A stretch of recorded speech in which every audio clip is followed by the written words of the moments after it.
नमस्कार. तुम्हाला जर स्वतःचाच पाहुणचार करून घ्यायचा असेल तर ठाण्याच्या पाहुणचारमध्ये नक्कीच जा.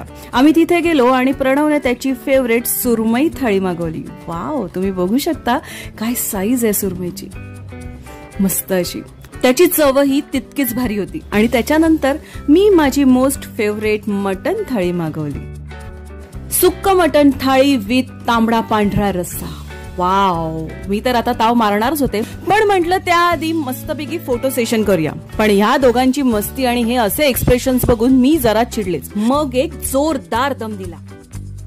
मग मला मस्त टेक मिळाला. आता यानंतर वेळ होती माझी. मी बघा किती गुणी मुलीसारखी एकदम छान एक्सप्रेशन देते. पण खरंच इतकं सुंदर जेवण पुढ्यात असताना वेळ घालवणं हे खूपच असहाय्य असतं. मग आता वेळ होती जेवण टेस्ट करायची.